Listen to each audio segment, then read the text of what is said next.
Hola a todos, bienvenidos de nuevo a este Polihistorias. Hoy les traigo una historia que, aunque corta, es supremamente entretenida, muy divertida y que nos trae ciertas imágenes familiares que todos conocemos, que todos tenemos en la cabeza, y les vamos a dar un lugar y un momento en la historia, que es uno de los ejercicios que más me gusta hacer, porque muchos de nosotros tenemos una cantidad de historias, de imágenes, de nombres, de gente por ahí revueltos en la cabeza, y nos cuesta mucho a veces ponerlos en un orden cronológico o darles un lugar en la historia, y no nos damos cuenta que muchos eran contemporáneos, que de una imagen que tenemos pertenece a ciertos personajes o a ciertos momentos históricos. Entonces esta es una de esas ocasiones que disfruto muchísimo, y lo vamos a hacer dentro de esta miniserie de los Medicis. Hoy vamos a hablar de una Venus de carne y hueso. Sí, señores, no estamos hablando de mitologías, pero vamos a hablar de Venus. Y una Venus tan de carne y hueso que de hecho muere de tuberculosis a unos muy cortos 23 años. Vamos a contar la historia de Simonetta Vespucci, que es nuestra protagonista de este episodio y que van a ser por allá más o menos en 1453, y que se va a convertir en la cara de todo el Renacimiento. No hay ninguno de nosotros que piense en cómo se ve el Renacimiento y no vea el rostro de esta mujer. Y les voy a decir una cosa, ahí sí no hay ni revista Vogue, ni People, ni TikToker, ni YouTuber que valga. A esta señora, a Simonetta Vespucci, la va a inmortalizar el mismísimo Botticelli como la Venus. Ya van sonando en qué imagen vamos a estar inspirados el día de hoy.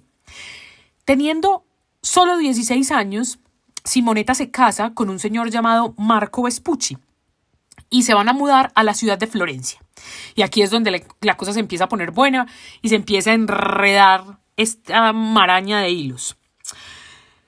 La villa a la que se mudan, la pareja Vespucci, los va a convertir en vecinos de nadie más ni de nadie menos que el mismísimo Botticelli, que ya para su momento era un gran artista, ya gozaba de fama plena, ya todo el mundo sabía quién era Botticelli.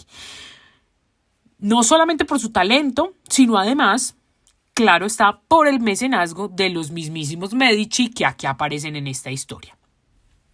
Y que la va a retratar, obviamente nadie se va a negar a ser retratado por Botticelli, pero Botticelli la va a retratar por primera vez en un fresco de la misma capilla Vespucci, es decir, una capilla que él pinta en la villa de los Vespucci, y la va a retratar por allá a un ladito, medio escondida, detrás del manto de la Virgen, como quien no quiere la cosa. Pero de ahí para adelante, digamos que el matrimonio se va a meter en graves aprietos, porque todo el mundo, todos los nobles de la ciudad de Florencia van a quedar como todos tragados de esta hermosa joven que era la esposa del señor Vespucci. Y supongo que ya todos la tienen en la cabeza, que ya todos la han visto, que ya todos tienen esa imagen como esa mujer desnuda sobre una concha y con el pelo al viento del nacimiento de Venus de Botticelli. Para el que no, pues vaya, búsquela, que la encuentren en Google fácilmente y le ponemos una cara y un rostro a esta historia.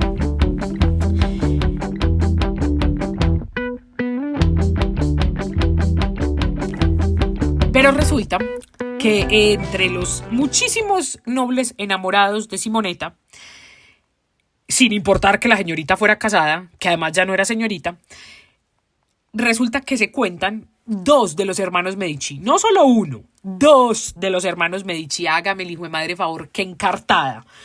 Lorenzo el Magnífico y Giuliano iban a manifestar su fascinación por Simonetta Vespucci. Lorenzo, digamos que estaba bastante ocupado siendo el gobernador de la ciudad y dedicado a sus asuntos políticos y siendo, digamos, como el líder y la cara de la familia Medici. Pero Giuliano tenía, digamos, como suficiente tiempo para seducir a la joven, obviamente sin importar que estuviera casada, lo que nos habla muchísimo del poderío que tenían los Medici en el momento. Nadie parecía enfrentárseles, nadie se les iba a negar a nada, ni siquiera porque andaran seduciendo a la mujer ajena, pues que no debían hacerlo, supuestamente como buenos cristianos. La ciudad entera venía dándose cuenta de lo que sucedía con Giuliano y Simonetta. Pero además lo veían como la pareja ideal, eran como ese aspiracional de toda la sociedad, eran ricos, hermosos, famosos, lo que hoy sería una de esas nuevas parejas de Hollywood. Y aunque digamos que las malas lenguas, apoyadas por un retrato que pintó el mismísimo Botticelli, decían y aseguraban que eran amantes, porque el retrato que pintó Botticelli eran los rostros de ellos dos, ella como Venus y él como Marte, que era un retrato como muy, digámoslo, muy tradicional de la época, que se encargaba para cuando las parejas se iban a casar y lo ponían de hecho sobre la cama del matrimonio. Pero pues, ¿quién iba a encargar semejante cuadro? ¿De dónde lo iban a colgar? Si Simonetta estaba casada y Giuliano no se podía meter con ella, supuestamente. Sin embargo, como dice el cuento, no tengo pruebas, pero tampoco dudas. Y más o menos eso decía toda la ciudad.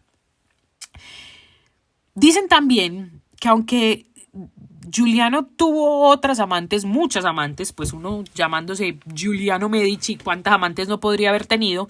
Incluso entre ellas Fioretta Giorini, con quien tuvo un hijo, que era un hijo natural porque no se habían casado, pero que por ires y venires de la historia y de la ley sobre todo, luego lo van a considerar como un hijo legítimo, merecedor de su apellido Medici, y no iba a ser sino el mismísimo Papa Clemente VII. Entonces Clemente VII va a ser hijo de una de las mozas, de las amantes del mismísimo Giuliano de Medici.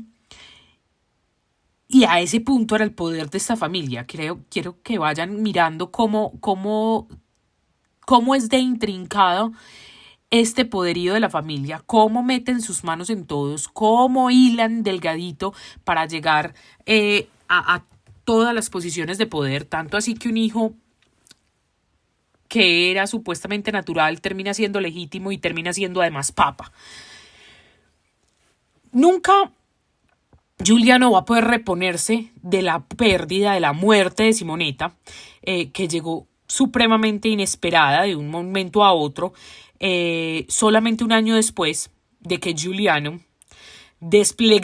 literalmente desplegara sus estandartes en torneo. ¿Los estandartes de quién? Pues de Simonetta, porque va a entrar a un torneo y llevaba como bandera un retrato de Simonetta como Palas Atenea. Esto lo hizo frente a la ciudad entera. ¿Qué otra manera de declarar y demostrar que la historia y el chisme que poseía toda la ciudad era verdad?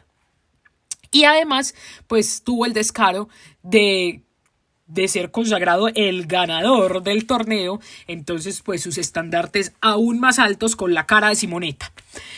Pero digámonos la verdad. Y aquí entro yo con mis manías chismosas. Porque en este caso yo creo que los Medicis van a ser una excusa para contar una historia de amor que sea por allá como en segundo plano, de la que nadie habla. Porque para mi gusto, el que realmente estaba perdidamente enamorado de la hermosa Simonetta era el mismísimo Botticelli, que la escogió como su musa y le dio su rostro a todas las mujeres de su obra, vírgenes, diosas y doncellas. Esa obra que va a ser tan conocida, que se va a convertir en nuestro imaginario del Renacimiento, y que, digamos que esa Venus, que todos hemos visto en algún momento, la va a terminar de pintar 9 años después de la muerte de Simonetta. O sea, la modelo se murió y él siguió pintándola. Así que, digamos que una década después, el artista seguía obsesionado con el rostro de esa mujer. Y digamos que además, para rematar esta trágica historia que termina siendo así un poco de Romeo y Julieta, Botticelli, que murió, oigan eso, 32 años después de la muerte de Simonetta, 32 años. Y su último pedido en la vida va a ser, que ese último deseo va a ser que se le entierre a los pies de su musa Simonetta Vespucci. Ni el mismo Medici se había atrevido a tanto. ¿Cuáles estandartes, carajo? A mí a los 32 años después de muerta esta señora me van a enterrar a los pies de ella para que se den cuenta realmente quién era el enamorado de Simonetta Vespucci. Muchísimas gracias por compartir conmigo esta historia, este pedacito de historia que nos deja poner un rostro tan familiar como el de la Venus de Milo, conectarlo con una historia supremamente entretenida además, con muchísima gente con poder, con artistas famosísimos y con una intriga de matrimonios y mujeres donde no deberían estar y demás. Y contar un pedacito más de esa historia detrás de los Medici que no siempre es la que se cuenta. Muchísimas gracias y nos escuchamos en el próximo Polihistorias.